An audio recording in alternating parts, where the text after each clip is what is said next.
السلام علیکم دوستو، جنرل کی بیٹی نے باپ کے سامنے شہباز شریف کو ننگا کر دیا۔ قومی اسمبلی میں ایسا منظر کم ہی دیکھنے کو ملتا ہے جہاں رشتے، عہدے اور دباؤ سب ایک طرف روک دی جائے۔ اس خطاب میں نہ باپ کے عہدے کی پرواہ کی گئی، نہ کسی طاقت کا لحاظ رکھا گیا، سچ وہی ایوان میں سب کے سامنے رکھ دیا گیا، اور اس میں ایسا کیا کہا گیا کہ سب خاموش ہو گئے، جانیے اس ویڈیو میں۔ اور میں کلاس 9 کی طالب علم ہوں، اور آج مجھے یہ اعزاز حاصل ہے کہ میں اس ایوان میں اپنے پیارے پاپا جانی زمرد خان کے ساتھ اس جگہ موجود ہوں، اور میرا تعلق پاکستان سویٹ ہوم سے ہے۔ جناب اسپیکر اور معزز پارلیمنٹینینز، السلام علیکم۔ خدا کرے کہ میری عرض پاک پر اترے، خدا کرے کہ میری عرض پاک پر اترے وہ فصل گل جسے اندیشہ زوال نہ ہو۔ آج کے اس معزز ایوان میں مجھے جس موضوع پر لب کشائی کرنے کی دعوت دی گئی ہے وہ ہے تو نشان عزم عالی شان۔ جناب اسپیکر، کہنے کو تو یہ ایک مصرع ہے جو ہمارے قومی ترانے میں شامل ہے، مگر اس کے مفاہیم و مطلب کو بیان کرنا کسی دریا کو کوزے میں بند کرنے کے مترادف ہے۔ معزز پارلیمنٹینینز، آئیے ذرا چشم تصور کو ماضی میں لے چلیں جہاں پردہ افکار پر غلامی کا وہ زمانہ اپنی جھلک دکھا رہا ہے جب مسلمانان ہند انگریز سامراج کی محکومی کی چکی میں پس رہے تھے۔ جناب اسپیکر، یہ وطن پاکستان اس وقت معاشی، سماجی، ثقافتی اور مذہبی استحصال کا شکار تھے۔ ہندوؤں کی چال بازیاں اور مکاریاں بلمے عروج پر تھیں۔ تعلیمی زوال نے مسلمانوں کو پستی کی ان اتھاہ گہرائیوں میں جا دھکیلا جہاں نہ کوئی روزن تھا اور نہ ہی کوئی دریچہ۔ جناب اسپیکر، غلام قوم کی نہ کوئی سوچ ہوتی ہے اور نہ ہی کوئی بلند خیالی، ایسے میں جہان تازہ کی نمود کیسے ہوتی ہے؟ معزز پارلیمنٹینینز، افکار نو کی آمد کیسے ہوتی ہے؟ جب ظلم و جبر حد سے بڑھ گیا تو رحمت خداوندی جوش میں آ گئی اور قائد اعظم محمد علی جناح اس ڈوبتی کشتی کے رہبر و رہنما بن کر آئے۔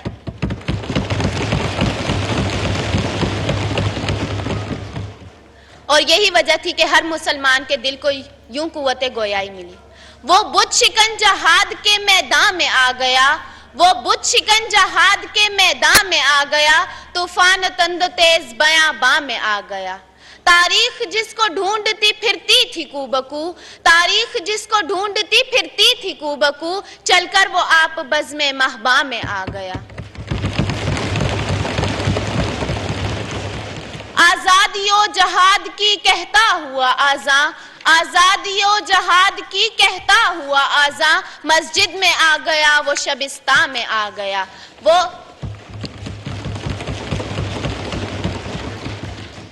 آ گیا تھا جس کا انتظار، وہ آ گیا تھا جس کا انتظار، اندے بہار اپنے گلستان میں آ گیا۔ وہ بطل جلیل، نقیب حق اور برق بے اما بن کر انگریزوں پر برسا، ہندوؤں کی سیاسی کلابازیوں کو اپنی فقید المثال اور سیاسی بصیرت سے ناکام بنایا۔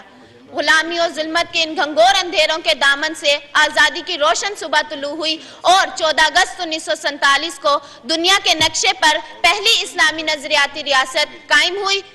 جی ہاں، میرا پیارا پاکستان جو قائد کے بلند حوصلے، اول العزمی اور عزم عالی شان کی زندہ مثال ہے۔ جناب اسپیکر،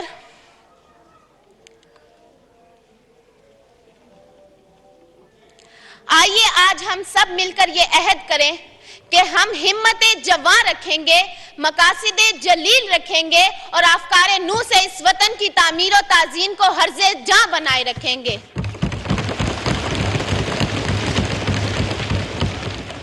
کیونکہ ایک ہوئے تھے تو بنا تھا یہ ملک، ایک ہوئے تھے تو بنا تھا یہ ملک، ایک رہیں گے تو بچے گا یہ ملک۔ پاکستان زندہ باد۔ شکریہ۔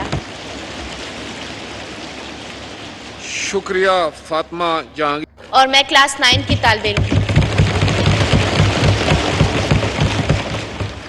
اور آج مجھے یہ اعزاز حاصل ہے کہ میں اس ایوان میں اپنے پیارے پاپا جانی زمرد خان کے ساتھ اس جگہ موجود ہوں، اور میرا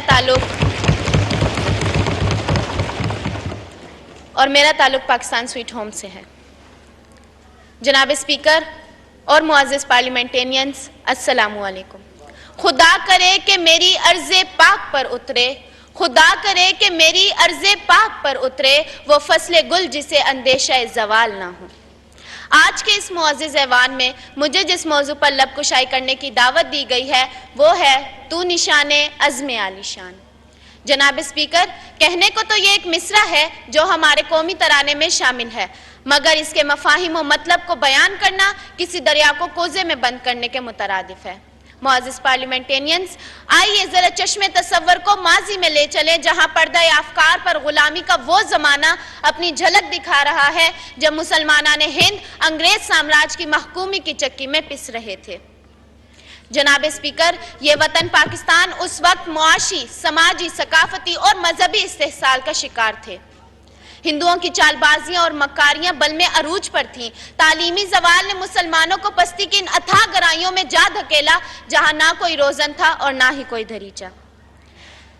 جناب اسپیکر، غلام قوم کی نہ کوئی سوچ ہوتی ہے اور نہ ہی کوئی بلند خیالی، ایسے میں جہان تازہ کی نمود کیسے ہوتی ہے؟ معزز پارلیمنٹینینز، افکار نو کی آمد کیسے ہوتی ہے؟ جب ظلم و جبر حد سے بڑھ گیا تو رحمت خداوندی جوش میں آ گئی اور قائد اعظم محمد علی جناح اس ڈوبتی کشتی کے رہبر و رہنما بن کر آئے۔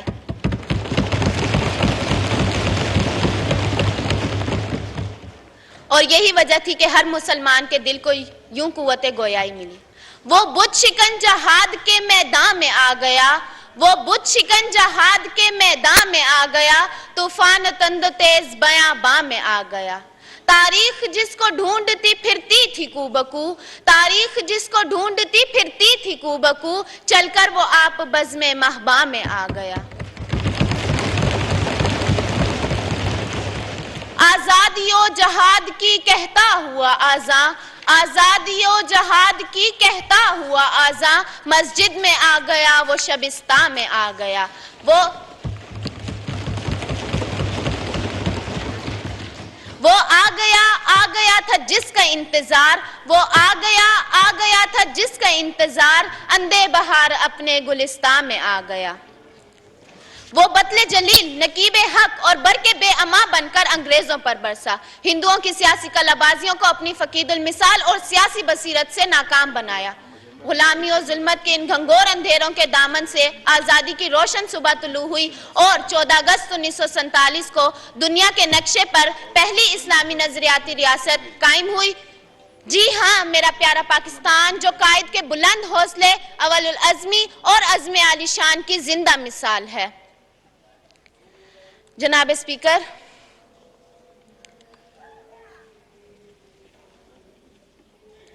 آئیے آج ہم سب مل کر یہ عہد کریں کہ ہم ہمت جواں رکھیں گے۔ تو دوستو، یہ تھا وہ لمحہ جس نے قومی اسمبلی کا ماحول بدل کر رکھ دیا، جہاں نہ رشتوں کی پرواہ کی گئی، نہ عہدوں کا لحاظ رکھا گیا، سچ پوری جرات کے ساتھ سب کے سامنے رکھ دیا گیا۔ اب سوال یہ ہے کہ کیا ایسے بیانات واقعی تبدیلی لا سکتے ہیں یا یہ بھی سیاست کی نظر ہو جائے گی؟ اپنی رائے کمنٹس میں ضرور دیں۔ ویڈیو پسند آئی ہو تو لائک کریں، شیئر کریں اور مزید ایسی سیاسی اپڈیٹس کے لیے چینل کو سبسکرائب کرنا مت بھولیں۔